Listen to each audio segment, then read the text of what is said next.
Después de mucho tiempo en el cual yo me sentaba de aquel lado respetándole el perfil que yo utilizaba Porque en esta yo soy silla, como Julio Iglesias, que tiene un perfil más favorable que el otro. Claro. Entonces yo siempre me siento... Bueno, La desplacé hacia otro sector. después de este inicio, todos contra Débora, vamos a los Gracias. títulos del día.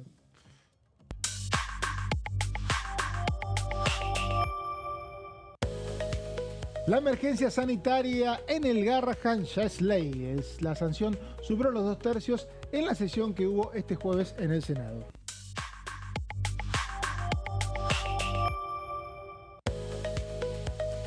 También es ley el financiamiento universitario. La votación fue con 58 votos a favor, 10 en contra y 3 abstenciones en la Cámara Alta.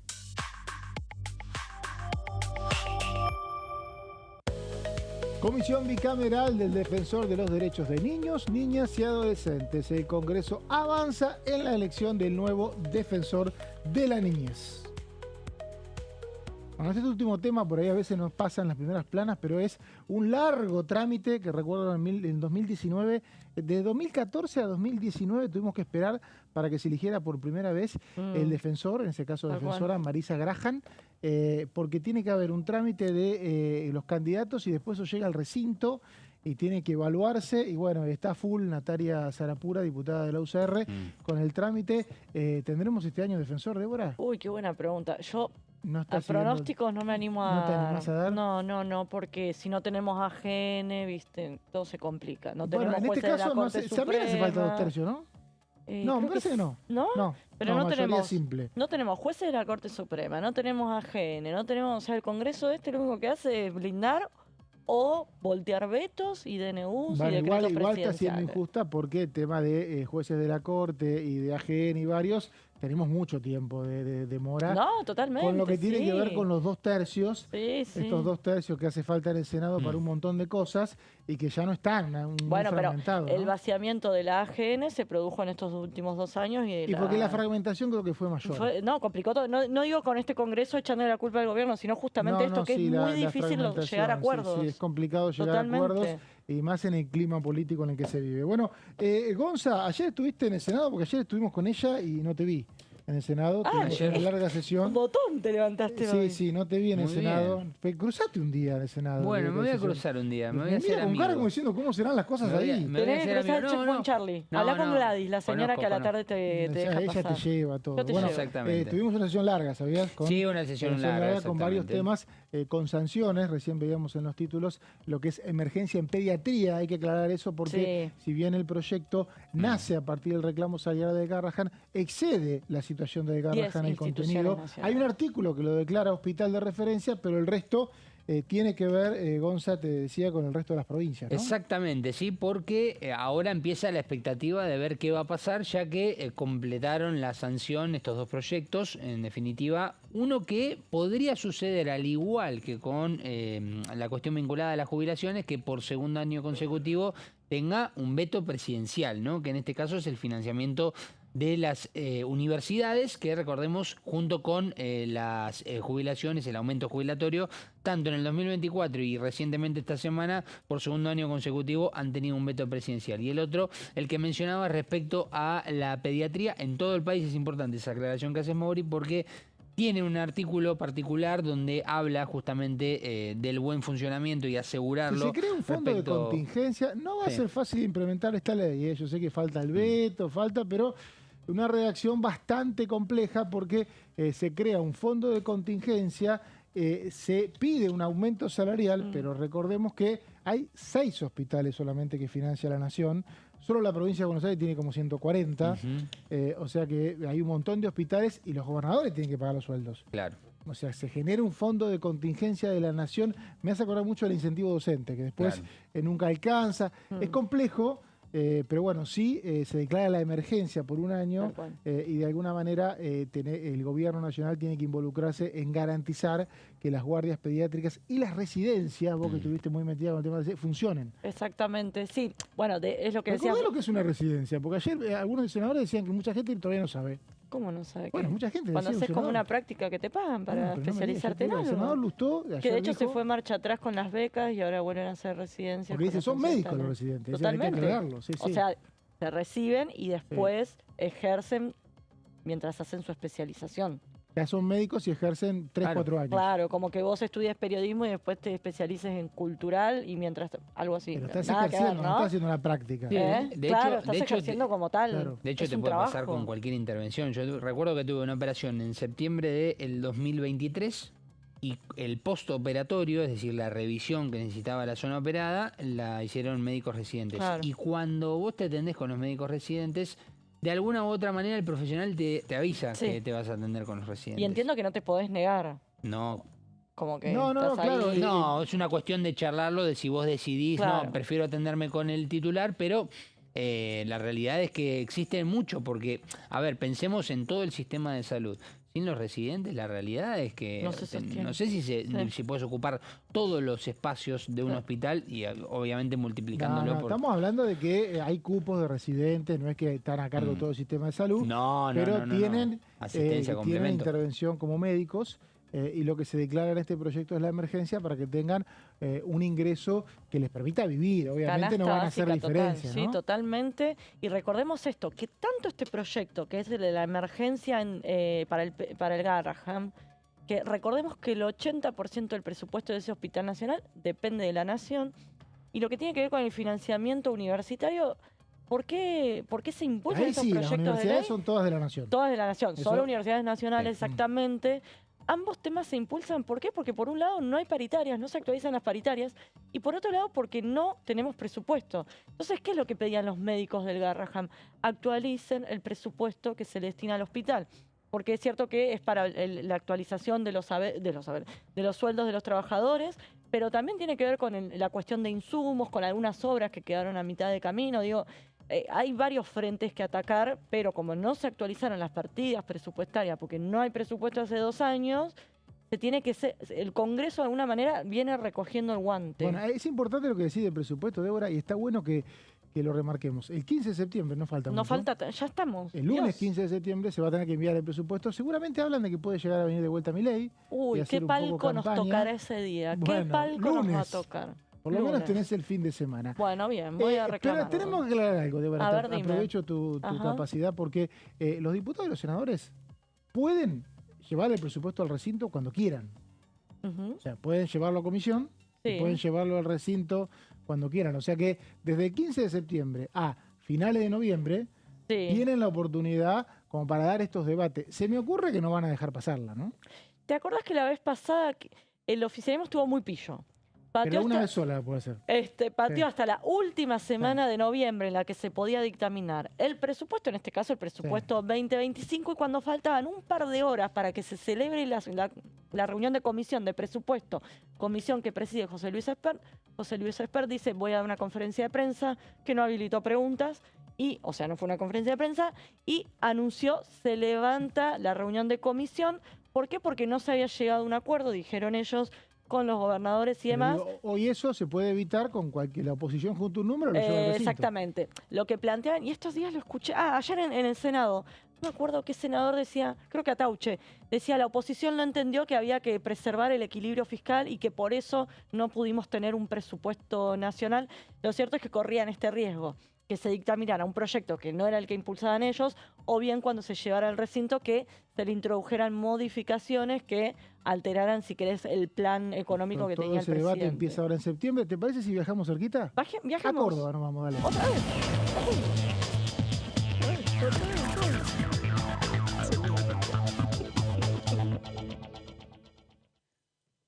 Diputado de Encuentro Federal con base en la democracia cristiana, histórico de la democracia cristiana, el diputado cordobés Juan Bruje. ¿Cómo le va, diputado?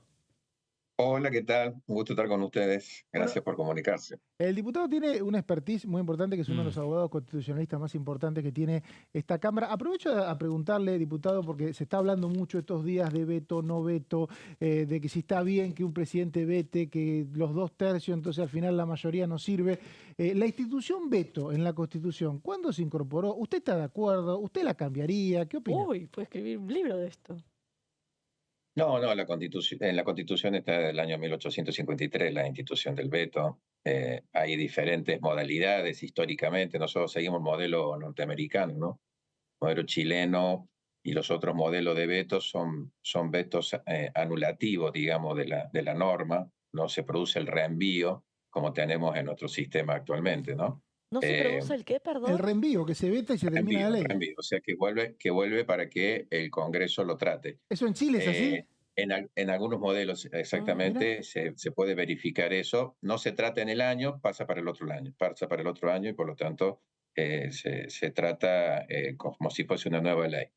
En nuestro modelo, que es un modelo que sigue el sistema norteamericano, no.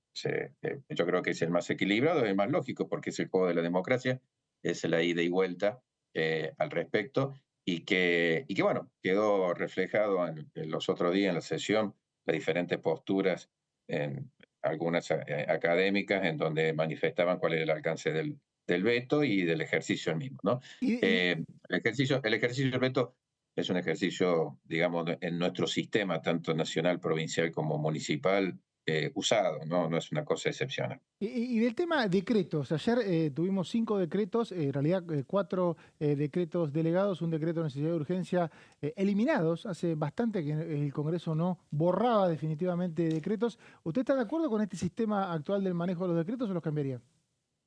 Sí, no, también justamente es el equilibrio que se produce, así como el presidente de la Nación tiene la facultad de vetar y la hace uso, y hay un sector digamos, del Parlamento que puede soportar ese veto, digamos, de aceptarlo.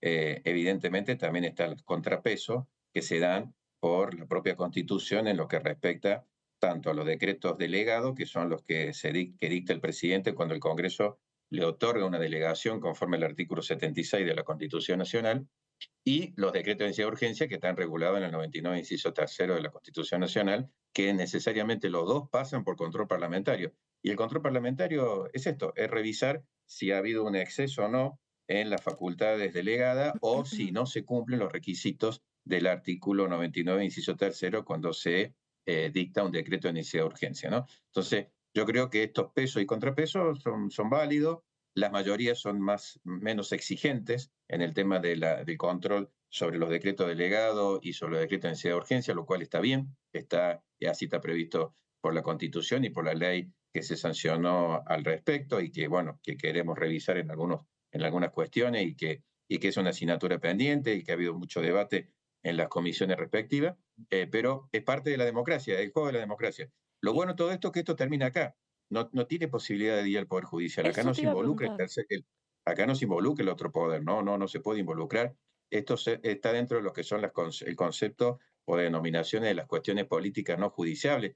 Yo en la sesión del miércoles lo expliqué dentro de la limitación del tiempo, porque daría Mm. como para dar una clase de 3 o 4 horas sobre esto, pero la Corte Suprema de Justicia de la Nación es muy clara que en los procedimientos, tanto de sanción e información de la ley como en los controles parlamentarios, rige el criterio de que el Parlamento ejerce sus potestades y que el Poder Judicial no se puede inmiscuir, salvo de que haya una violación flagrante a la Constitución, ¿no? Y esa violación flagrante a la Constitución es cuando no se cumplan los requisitos mínimos e indispensables para el procedimiento de sanción de leyes, o cuando no se respeten, por ejemplo, la mayoría, o sea, si se necesitan 2 tercios y no se logran los 2 tercios, bueno, en esos casos sí el Poder Judicial tiene para intervenir. En otros casos no interviene absolutamente para nada y es una jurisprudencia bastante firme y de muchos años de la Corte Suprema, ¿no? Por eso cuando el presidente dice que Es- esto lo va a llevar a la justicia, no tiene ningún asidero, no tiene ninguna posibilidad. No sé qué abogado le ha dicho que lo puede hacer, y, y y- menos él.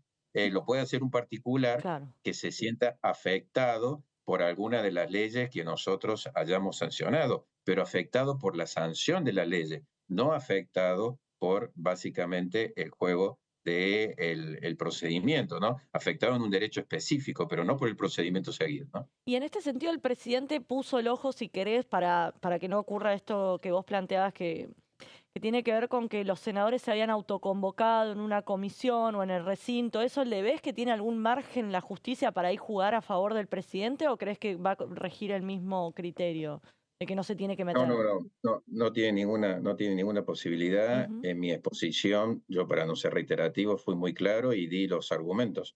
Estuvo la vicepresidenta Claro. conduciendo la sesión.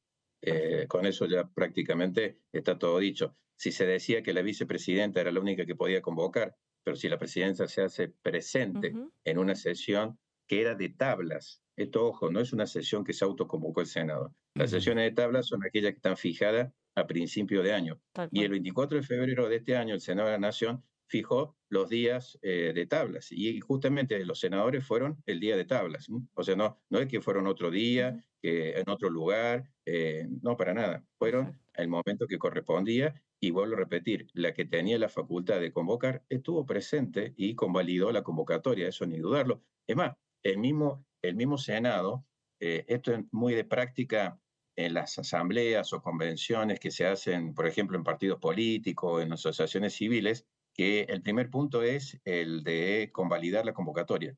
La convalidación de la convocatoria puede ser expresa o tácita. En Ujú. este caso hubo una convalidación de la convocatoria con la presencia de la autoridad que estaba preparada, que estaba autorizada por el reglamento para convocar. Así que en ese aspecto, y aparte hay sobrada doctrina constitucional que dice que las cámaras se pueden autoconvocar. Claro. Diputado Bruje, un placer saludarlo, Gonzalo Solabarrieta. Eh, los antecedentes lo avalan para decir que es un gran defensor, como muchos diputados lo hacen de sus provincias, ¿no? En su caso de Córdoba. ¿Cuál es su pensamiento pensando en la provincia, más allá de lo que es a nivel nacional, del debate que posiblemente vuelva nuevamente porque ha quedado pendiente en la sesión respecto a la distribución de los impuestos de los combustibles líquidos?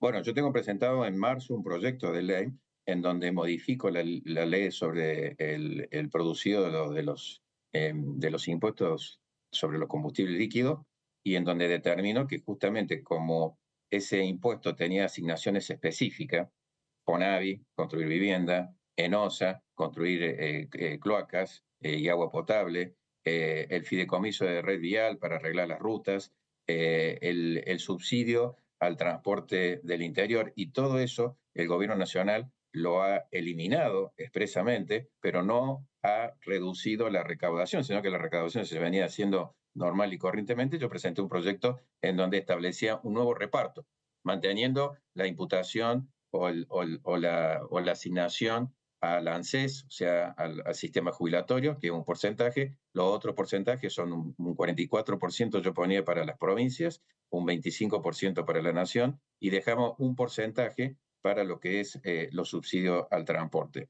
Lo que vino del Senado vino que directamente, como ya se habían eliminado por el Poder Ejecutivo esas asignaciones específicas, juega un principio de la Constitución Nacional. El 75, inciso 2, en el primer párrafo, dice expresamente que el Congreso puede establecer imposiciones directas o indirectas con asignaciones específicas. Lo que sobre de la plata que se recaude para las asignaciones específicas, dice se coparticipa. Entonces, si vos eliminás las asignaciones específicas, toda esa masa de plata que entra de ese impuesto se tiene que coparticipar. Y eso fue lo que aprobó el Senado y eso es lo que nosotros, por supuesto, vamos a acompañar porque es lo que corresponde constitucionalmente. Es plata que le corresponde a las Pero ¿qué provincias. pasó el otro Acá día, no es que diputado? Porque no se terminó tratando eso finalmente. ya se levantaron, porque se levantó, se Hay una levantó, se propuesta del levantó, gobierno, a ver, se levantó, no, pero se levantó Unión por la el Patria. kirchnerismo, se levantó el kirchnerismo y se levantó la Libertad Avanza y Ujú. el PRO.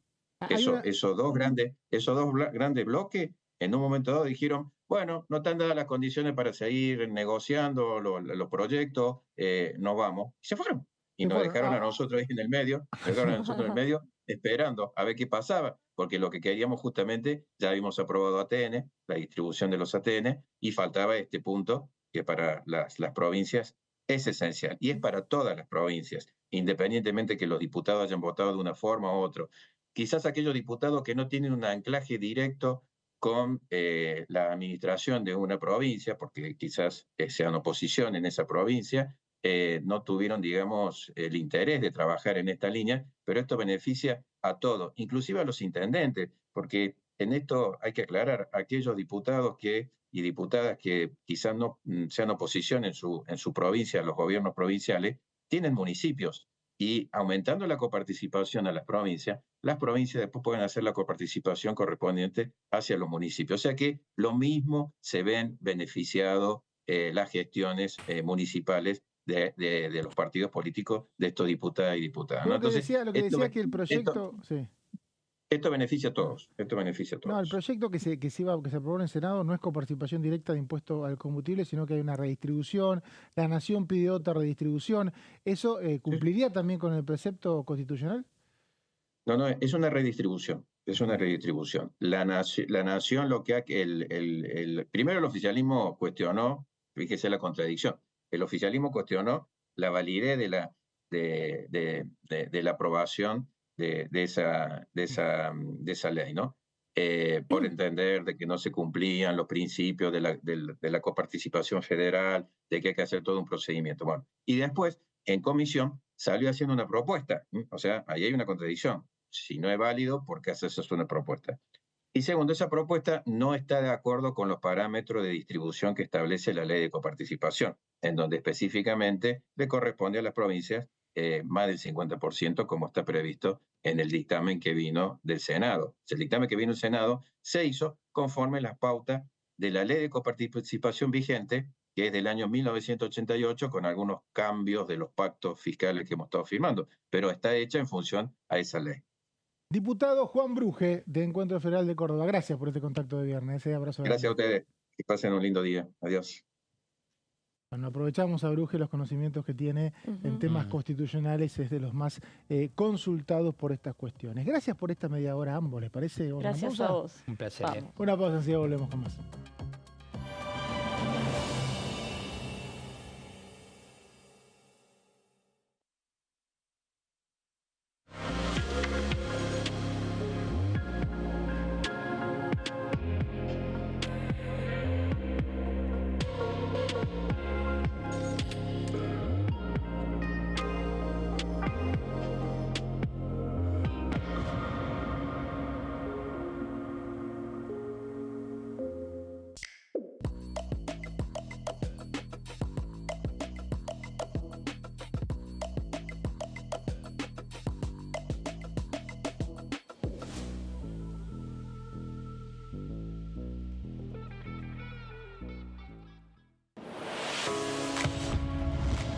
¿Cómo funciona el Congreso?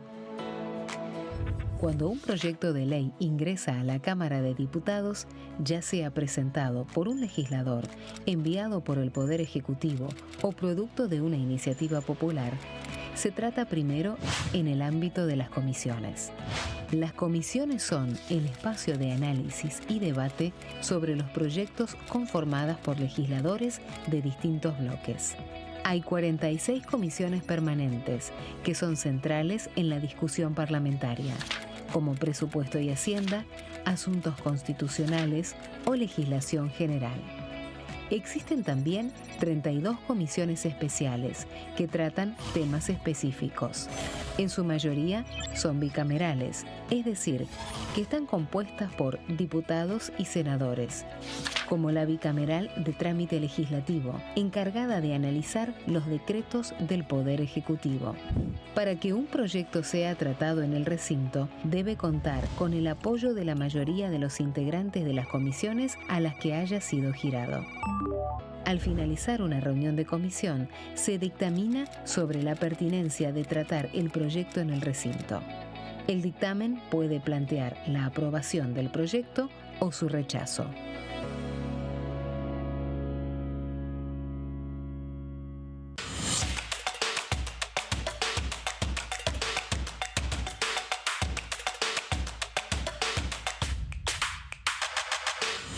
Quórum. De lunes a viernes, 14 horas.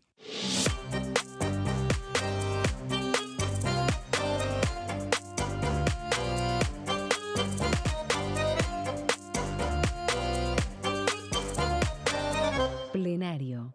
De lunes a viernes, 15 horas. ¿Cómo funciona el Congreso? Las sesiones son el espacio donde los diputados debaten proyectos de ley para su aprobación, modificación o rechazo. En una misma sesión pueden tratar varios proyectos de ley. Las sesiones ordinarias comienzan el 1 de marzo, cuando el presidente de la Nación inaugura el periodo ante la Asamblea Legislativa. y se extiende hasta el 30 de noviembre. El Poder Ejecutivo puede convocar a sesiones extraordinarias o prorrogar las sesiones ordinarias. La sesión es dirigida por el presidente de la Cámara de Diputados, que administra el uso de la palabra y las distintas instancias del funcionamiento.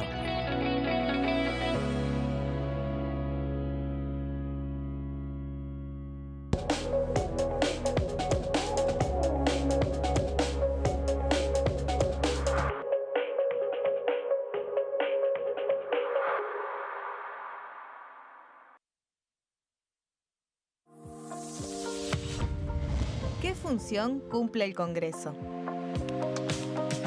El Congreso ejerce su función legislativa a partir de la deliberación y sanción de leyes que busquen el bien común de todos los habitantes.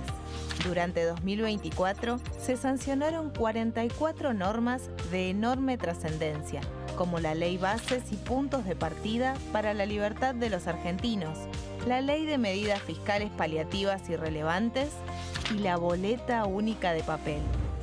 La Constitución Nacional determina las atribuciones del Congreso, las cuestiones sobre las cuales puede y debe legislar, así como sus limitaciones. También establece la relación entre los distintos poderes, que es fundamental para equilibrar el sistema republicano. Además de legislar, el Congreso tiene la función de ejercer el control del Poder Ejecutivo. Entre otras atribuciones, ese control incluye el pedido de informes, las interpelaciones, la actuación de la Auditoría General de la Nación, dependiente del Congreso, la posibilidad de solicitar juicio político y la aprobación de las cuentas de inversión. Desde la reforma constitucional de 1994, el jefe de gabinete de ministros tiene la obligación de concurrir periódicamente al Congreso para informar acerca de la marcha del gobierno. Este informe se realiza alternadamente en cada Cámara del Congreso.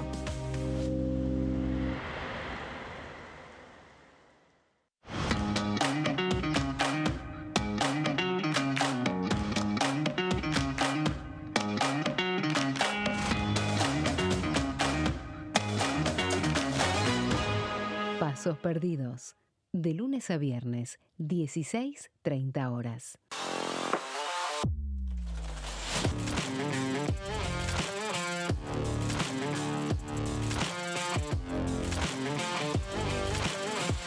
Orden del día. De lunes a viernes, 11 horas.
Volvemos a la banca, estamos acá con toda la información de la Cámara de Diputados y con los coletazos de una semana con intensa actividad legislativa porque tuvimos 2 sesiones. Recordemos, el miércoles Cámara de Diputados empezó a las 12 y terminó a la 1 de la madrugada y tuvimos que levantarnos tempranito el jueves porque antes del mediodía ya inició una nueva sesión en el Senado que terminó también a la 1 de la mañana. Tenemos plantel renovado, en este caso me acompaña una sola persona, esta segunda media hora, el señor Martín Di Natale. ¿Cómo va, Mauri? Te dejó ¿Bien? solo Gonzalo, ¿viste? Ay, bueno. Se Yo no tengo barba, soy un poco más viejo. Ahí, claro. Bueno, Sí, sí, la primera media hora estuvo Gonza y Débora. Y bueno, estuviste siguiendo, imagino, las sesiones ayer en el Senado, el miércoles en Diputados. Así es, sí. Yo a veces le cuento a la gente que no está en estos temas que cuando tenés tan intensa la semana, llega el viernes y te cuesta acordarte lo que hiciste el lunes, ¿no? Porque se hace todo Exactamente. tan largo. ¿Cómo Sí. viviste ayer la sesión del Senado? Bueno, a ver, fue otro golpe duro, una semana bastante negra para el gobierno nacional en términos de políticos, porque le rechazó el Senado 5 decretos Ujú. que vienen de las facultades delegadas de Sturzenegger, 5 decretos que apuntaban a desregular organismos autárquicos del gobierno nacional y, por otro lado, la aprobación de leyes como financiamiento educativo o todo lo que es emergencia pediátrica que para el gobierno nacional implican fondos. ¿Qué va a pasar ahora? Esa es la gran pregunta en adelante, porque uno dice, bueno, ya está, el Congreso se expidió, punto. No. La Casa Rosada está pensando en un planteo judicial por el tema de decretos. ¿Por qué? Acaba de responder Bruges sobre el tema, diciendo que para él, es un Sí, constitucionalista, que para él no hay manera porque lo que hace el Congreso es control constitucional del decreto. Exacto. Y si considera que hay un exceso de facultades delegadas, o en el caso de Marina Mercante, el DNU no contempla la constitucionalidad, por eso lo puede tratar. Si no, no podría Vamos tratar. por partes. A ver, el gobierno, ¿qué dice? Estamos transmitiendo lo que estamos está haciendo diciendo, obvio, no un juego estamos de tomando roles acá. postura por nadie, Sí. simplemente como periodistas estamos buscando fuentes, viendo qué panorama hay. El gobierno, ¿qué te dice? En cuanto a los decretos de facultades delegadas, 4 que son, de 5 4, exactamente. Esos decretos para el gobierno nacional van a tener que ser llevados a la justicia porque lo que dicen es, el Congreso nos dio facultades delegadas durante un año, hicimos uso de esas facultades delegadas, por lo tanto ahora el Congreso está desdiciéndose algo que había aprobado. Ese es el argumento jurídico el cual va a llevar el gobierno nacional a los tribunales. ¿Qué pasará después? No lo sabemos. Ayer algo dijo de esto el senador Juan Carlos Pagotto, senador de Libertad Avanza, que es uno de los senadores, creo que es el único abogado que tiene bloque oficialista del Senado, que dijo que la doctrina jurídica indica que no se puede volver sobre sus propios actos, ¿no? Exacto, y algo mismo o similar, sin mostrar todas las cartas en el asunto de esta estrategia judicial, lo planteó Federico Sturzenegger, el ministro de Desregulación, en la conferencia que dio, en la reunión que dio ahí en el British of America, en el Council of America, perdón, en el Hotel Alvear, con empresarios. Dijo, bueno, nos dieron facultades delegadas, las usamos y ahora nos están sacando con estos rechazos. Bueno, recordemos lo que acaba recién de responder ante eso el diputado Juan Bruges, un constitucionalista que integra el bloque de Encuentro Federal. Digamos, este argumento, cómo se contrasta o cómo de alguna manera es confrontado por un sector de la oposición. Si interviene el Congreso es porque la Constitución le pide al Congreso revisar la constitucionalidad, en este caso de decretos delegados. Y lo que ayer se escuchaba en el Senado, lo que el miércoles se escuchaba en diputados, es que para algunos diputados... ¿Quiénes eran los que hablaban, Martín? Los que hace un año votaron a favor de las facultades delegadas y ahora voltearon los decretos. ¿Qué decían? ¿Cómo fundamentaban esa conversión? Diciendo, bueno, la verdad es que las facultades que yo voté no eran para esto. Claro. Por eso rechazo el decreto. De hecho, técnicamente no se debate el contenido. Claro. Eso es lo que ocurre con los decretos. No se debe Nosotros tomamos todos los argumentos, los ponemos sobre la mesa y vemos a ver qué va a pasar. Hoy la Casa Rosada concretamente está pensando esta estrategia. Ahora, el otro punto también es, Mauri, el tema de las leyes de... Ahí hay veto, ¿no? ¿Sale veto? Sale el veto. ¿Cuándo sale veto? Sale veto. ¿Hoy sale veto? Bueno, primero tiene que mandar el Congreso... Falta, claro. Ya nos deberíamos haber hay un tema reglamentario. A ver, el Congreso tiene que enviar al Poder Ejecutivo, concretamente a la Secretaría Legal Técnica, el texto de la sanción.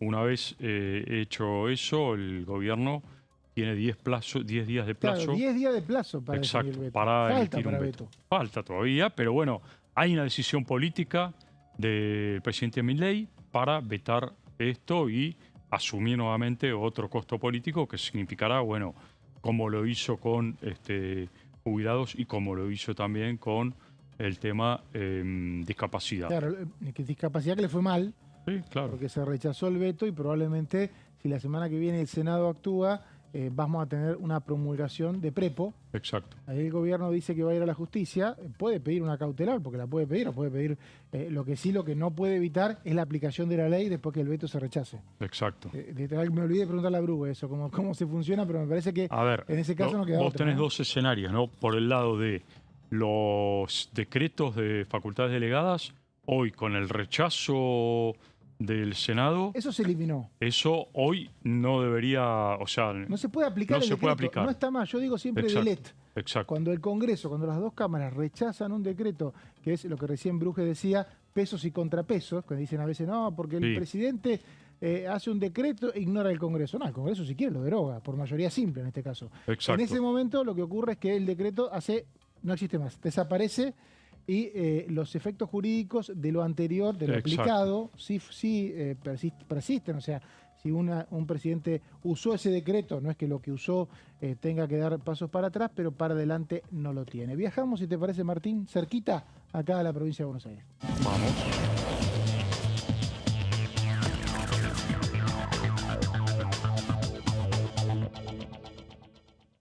Nos atiende Margarita Stolbizer, diputada nacional de Encuentro Federal por la provincia de Buenos Aires. ¿Cómo le va, diputada? Muy bien, gracias. ¿Cómo les va? Bueno, tuvimos una sesión larga el miércoles donde hubo resultados dispares para la oposición y también para el oficialismo. Un veto que el tema de discapacidad se rechazó, otro en tema jubilaciones fue aceptado, no tuvo el número para el rechazo, y otro ni se trató como tema moratoria y de Bahía Blanca. ¿Qué opinión tiene al respecto? Bueno, a ver, primero me parece que hay que tratar de no considerar a las cuestiones como victorias o derrotas en realidad. Yo creo que el Congreso está haciendo lo que la Constitución dice que tiene que hacer. A mí me llama la atención cuando el presidente nos llama golpistas o degenerados fiscales, cuando lo que hacemos los legisladores es exactamente lo que la Constitución marca. El presidente le cuesta aceptar que vive en una democracia, un Estado de Derecho, una república con división de poderes, donde cada uno tiene asignadas sus atribuciones, sus responsabilidades y también sus límites. El presidente tiene la atribución que está ejerciendo, que es la atribución de veto, y el Congreso tiene obviamente la posibilidad de rechazar ese veto, insistiendo como fue el otro día con los 2/3. Otra cuestión que siempre me parece que es importante aclarar es que nosotros compartimos el objetivo del equilibrio fiscal, de que no se gaste más de lo que realmente hay, y rechazamos absolutamente todos los abusos que formaron parte de las gestiones de gobierno anteriores, las del kirchnerismo. Y lógicamente que hay que frenar eso, hay que desmalezar todos los abusos dentro del Estado, pero el Estado no puede dejar de cumplir con las responsabilidades que tiene, entre ellas sostener un hospital público nacional como el Garrahan o atender la situación de las personas que padecen alguna discapacidad. Eso es lo que el Congreso hace. Gobernar es fijar prioridades, y las prioridades se deben fijar con sentido común, y eso también es lo que nosotros estamos planteando desde el Congreso. Pero hay que tratar de que esto no sean victorias a matar o morir. A mí me molesta mucho, les digo sinceramente, me preocupa estar ahí sentada como estamos, nuestro bloque en el medio, y escuchar las bestialidades que se dicen de un lado y del otro. Y muchas veces ni siquiera se considera o se habla del tema en cuestión, sino que lo que hay son reproches o descalificaciones de un lado y de otro, y se pierde la oportunidad y la responsabilidad de trabajar seriamente por un país mejor que atienda los problemas de las personas. Diputada, respecto a los decretos delegados que ayer se rechazaron definitivamente en el Senado, si mal no recuerdo, usted era una de las diputadas que en su momento había avalado, o no sé si había avalado, sí la ley bases, pero o tenía dudas respecto a las delegaciones que ahora se rechazaron definitivamente. Le pregunto esto porque hay un argumento, y usted fue parte también de la doctrina, ya sea parlamentaria y también de aquellos debates constitucionales de hace 3 décadas, hay un argumento del Gobierno Nacional de que el Congreso no puede hacer lo que hizo, de que como en su momento se avalaron las delegaciones, no se pueden rechazar los decretos que hicieron uso de esas delegaciones. ¿Qué opina al respecto? No, a ver, primero una aclaración es que yo creo que hay un exceso en el uso de las facultades que el Congreso le delegó, facultades que yo no voté en su momento porque voté en contra en el tratamiento particular de la ley bases y no voté las facultades delegadas. Pero de todos modos hay, por un lado, un abuso porque el presidente excede las facultades, no se le dieron facultades para hacer las cosas que está haciendo. La segunda cuestión es que nosotros tenemos una muy mala ley, pero definitivamente una ley que está vigente, la 26.122, que es la ley que regula los decretos de necesidad y urgencia y también los decretos delegados o por delegación legislativa, y en todos establece un procedimiento bastante similar y le da siempre la última palabra al Congreso de la Nación. Hay uno de esos artículos, si no me equivoco, es el 25, que dice incluso el Congreso puede recuperar sus atribuciones cuando quiera y el Congreso tiene la atribución para decir que deroga, que rechaza alguno de esos decretos de acuerdo, insisto, a lo que dice la ley que está vigente. A mí es una ley que no me gusta, la he criticado mucho, es una ley que fue la creación de Cristina Fernández de Kirchner cuando Néstor era el presidente y ella presidía la Comisión de Asuntos Constitucionales y le dio un poder excesivo al Poder Ejecutivo, justamente dándole demasiado valor al DNU, más valor de lo que tiene una ley, porque lo considera aprobado solamente con que una de las cámaras no lo rechace, por ejemplo. Con los decretos delegados pasa lo mismo. Si el decreto delegado es rechazado por las dos cámaras, obvio que es un decreto que cae naturalmente, porque además el Congreso, aunque hubiera dado facultades, puede retirarlas en cualquier momento o Claro, desconocer lo que el Ejecutivo hizo ahora, con ellas. ahora ¿qué tal? ¿Cómo le va, diputada Martín Natale? La saluda. Hola, Martín. Bien, claro, justamente íbamos a ese punto porque el Gobierno Nacional está evaluando llevar a la justicia este tema. Estamos hablando de los Es decretos. un disparate, es un disparate. Entre otras cosas porque la justicia ya ha dicho muchísimas veces que los actos de tipo político no son judiciables. Mm, Y después porque, como les decía, el Congreso está haciendo exactamente lo que la Constitución y la ley le dicen que tiene que hacer o le permiten que haga. Por lo tanto, no es un hecho judiciable y tarde o temprano esas medidas disparatadas O sea, van a cualquier, ser o sea, rechazadas. cualquier juez que tome este caso eventualmente lo va a rechazar. Lo tiene que rechazar, lo tiene que rechazar. Y después vayamos a una cuestión que me parece que es lo de fondo que siempre hay que tener en cuenta. El Congreso viene dictando muchas de estas leyes realmente por un único problema de origen, que es que no tenemos presupuesto. Hace 2 años que la Argentina no tiene presupuesto, no lo tiene porque el presidente Milei no quiso que tuvieran presupuesto para manejar a su antojo la asignación de los recursos públicos. Ahora, ya estamos muy sobre el límite. Ustedes saben, el 15 de septiembre el Poder Mm, Ejecutivo tendrá que presentar su proyecto de presupuesto. Yo calculo que eso va a ir a un tratamiento después de que pasen las elecciones del 26 de octubre, pero noviembre va a ser un mes clave en el Congreso con la discusión de un nuevo presupuesto y muchas de todas estas cosas que el presidente ha intentado manipular, digamos, haciendo uso de esas facultades o abuso de esas facultades, eso va a quedar acomodado en una sanción del presupuesto, de la misma manera que la asignación de los recursos públicos. Hoy lo que pasa con los hospitales, el Garrahan, las personas con discapacidad o las universidades, es que están funcionando con presupuestos de hace 2 años. Nosotros no le hemos dado grandes cosas, o jubilaciones. mm. Nosotros no le hemos duplicado la jubilación a nadie, le dimos el 7% que perdieron por inflación del año pasado y actualizamos un bono que en un año y medio no había sido actualizado ni por inflación y seguía en 70.000 pesos.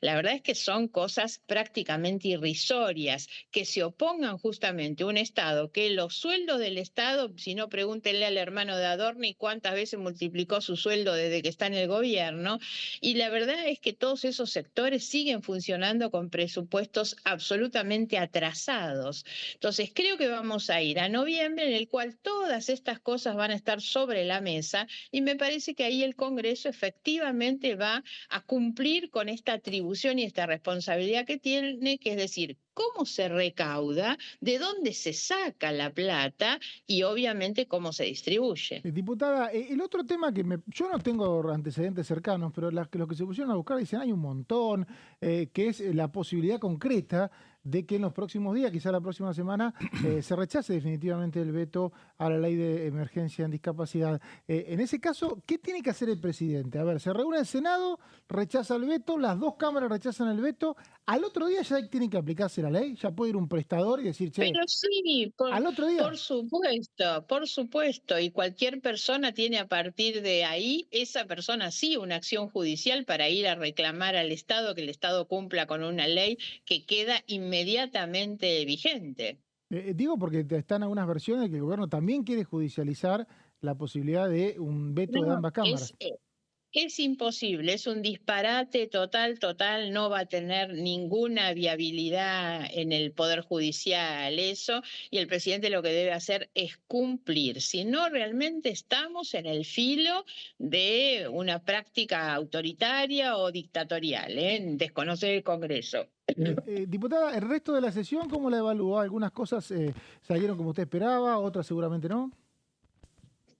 Sí, pero insisto, esto no se trata de ir a una sesión a buscar victorias o no. No soy de los que celebran o aplauden o se paran, digamos, con los resultados de las votaciones. El Congreso tiene demasiadas deudas todavía con la sociedad como para andar festejando estas cuestiones que muchas veces no dejan de ser victorias pírricas también. Me parece que el tema Bahía, usted es bonaerense, el tema Bahía no se entendió. Bueno, la es verdad, un fracaso que venimos arrastrando desde hace muchísimo tiempo por la negativa del Poder Ejecutivo de reconocer realmente una emergencia que fue gravísima y que todavía la gente está pagando los daños. Sin ninguna duda que es un fracaso no haber podido aprobar lo de Bahía Blanca. El gobierno dice que ya puso plata, ¿verdad? ¿no? El gobierno dice que ya puso la plata porque se tardó mucho en el Senado. Puso plata, pero es una insignificancia con relación a los daños que hubieron, ¿no? Sobre todo hay que pensar mucho en el daño directo a las personas. Con ese tema nuevamente va a haber veto del Poder Ejecutivo. El presidente ya dijo que esas leyes implican financiamiento educativo y emergencia pediátrica, implican gasto y rompen con la regla de déficit cero. ¿Ustedes creen que van a tener posibilidades de insistir con estas leyes, diputada? Sí, pensemos en el número que se obtuvo en la aprobación. Ayer el número del Senado es muy impactante y también pasó en diputados. Yo creo que tranquilamente hay un número suficiente, superior a los 2/3 para rechazar el veto e insistir con la sanción de esas leyes. Diputada Margarita Stolbizer, diputada de Encuentro Federal de la Provincia de Buenos Aires, gracias por el contacto. Gracias, que tengan un buen día. Chau. Bueno, y siempre protagonista del recinto, Margarita Stolbizer. Sí, claro. Y este miércoles una sesión larguísima. Generalmente cuando hay una sesión tan larga, los diputados obviamente tardás varios días en bajar. Y ella decía, yo no me pongo a ver quién ganó, quién perdió, porque como las votaciones son diferentes, y había realmente, el otro día se quedaba, yo me quedé hasta el final de la sesión, Martín, y vos veías a los diputados, y es verdad, ninguno estaba ni muy contento ni muy triste, porque todos habían tenido resultados que esperaban y otros que no. Te diría que con los vetos, uno fue como esperaba la oposición, discapacidad, y otro fue como esperaba el gobierno por muy poco, ¿no? Bueno, ayer también el jefe de gabinete, Guillermo Francos, habló previo a lo que pasó en el Senado, vamos a aclararlo, pero en el resultado de la sesión de diputados, el jefe de gabinete habló de un empate. Claro. Dijo, bueno, acá empatamos, nosotros logramos frenar el tema de la ley o sostuvimos, mejor dicho, la ley de jubilaciones, o rechazamos el veto, digamos, o el rechazo del poder del Congreso, y por otro lado tuvieron el chubasco o el cachetazo, digamos, de lo que fue el otro rechazo, ¿no? Con lo cual para el gobierno fue un empate eso. Ahora, después pasa lo que pasó en el Senado y ahí sí me parece que termina fue siendo una semana negra para el gobierno. Hoy ¿no? decíamos, cuando son estas semanas, uno es viernes y no se acuerda lo que pasó el lunes y tampoco el martes, cuando hubo una comisión que está bueno refrescarla, que es la Comisión de Prevención de Adicciones y Narcotráfico, que se debatió de un tema que se viene en todo el continente, que ya está, que es las drogas duras, los opioides, los sintéticos que se producen y que se envían en su mayoría como parte de una red de narcotráfico a Estados Unidos. Se habló de eso, la verdad es muy interesante saber qué especialistas estuvieron y qué quedó de esa comisión, Martín. Bueno, hay un debate, estamos hablando también todo esto dentro del contexto de fentanilo, envenenado. Que es como nos llegó a nosotros el tema, a los argentinos. Exactamente, correcto. Dentro de este contexto, digamos, la Comisión de Prevenciones, Adicciones y Control del Narcotráfico, que preside la diputada Mónica Frade, de la coalición cívica, bueno, mantuvo un segundo encuentro, ya había habido otro encuentro con especialistas en drogas sintéticas de Naciones Unidas. En Naciones Unidas tiene una oficina concretamente de lucha contra la droga y el delito.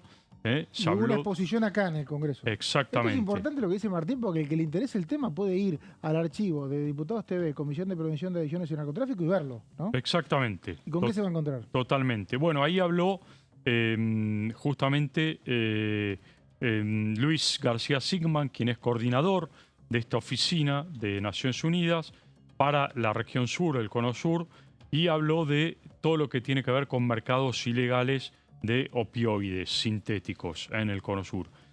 Bastante interesante porque cuando habla, por ejemplo, de procedimientos, dice que más de la mitad de los procedimientos, o casi la mitad, vienen de, estuvieron llevados adelante en la provincia de Buenos Aires, en Ciudad de Buenos Aires o en provincias como Formosa, Misiones y Mendoza. Que son limítrofes, ¿no? No es por nada en particular.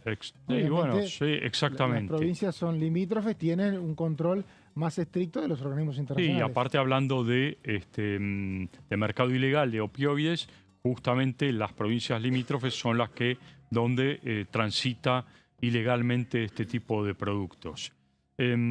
Sobre los grupos delictivos, concretamente, ¿qué se habló? Bueno, se identificaron grupos delictivos que controlan al menos algunos de los miembros relacionados con el ámbito de la salud. Vale decir, con sectores vinculados con áreas de hospitales o centros de salud que tienen vinculación, obviamente, con algún grupo delictivo. Y sobre el tema fentanilo, también habló este especialista.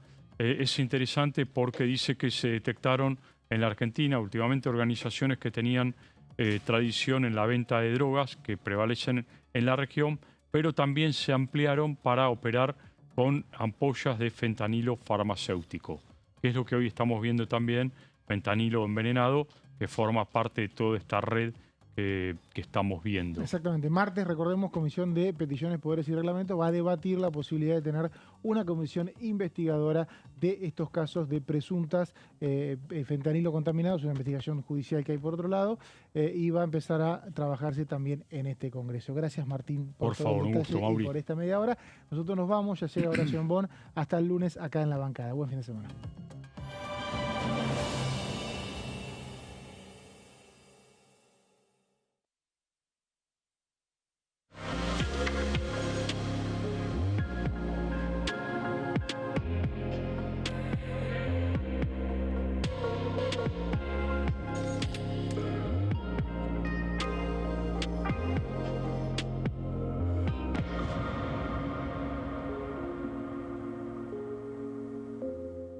El domingo 26 de octubre son las elecciones nacionales.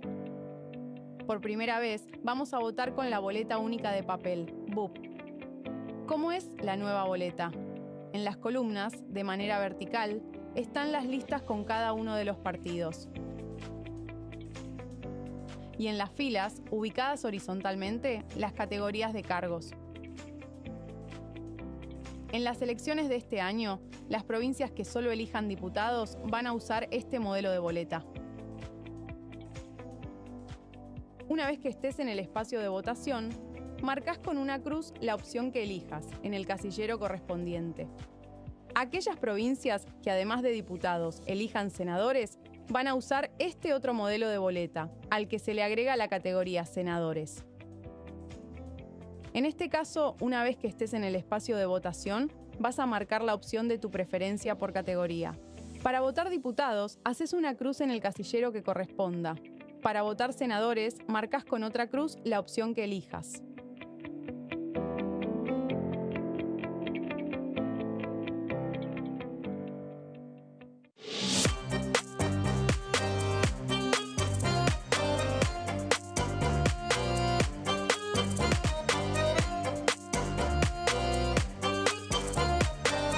Plenario, de lunes a viernes, 15 horas. ¿Cómo funciona el Congreso? Cuando un proyecto de ley ingresa a la Cámara de Diputados, ya sea presentado por un legislador, enviado por el Poder Ejecutivo o producto de una iniciativa popular, se trata primero en el ámbito de las comisiones. Las comisiones son el espacio de análisis y debate sobre los proyectos conformadas por legisladores de distintos bloques. Hay 46 comisiones permanentes que son centrales en la discusión parlamentaria, como Presupuesto y Hacienda, Asuntos Constitucionales o Legislación General. Existen también 32 comisiones especiales que tratan temas específicos. En su mayoría son bicamerales, es decir, que están compuestas por diputados y senadores, como la bicameral de trámite legislativo, encargada de analizar los decretos del Poder Ejecutivo. Para que un proyecto sea tratado en el recinto, debe contar con el apoyo de la mayoría de los integrantes de las comisiones a las que haya sido girado.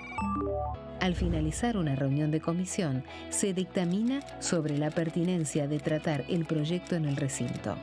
El dictamen puede plantear la aprobación del proyecto o su rechazo.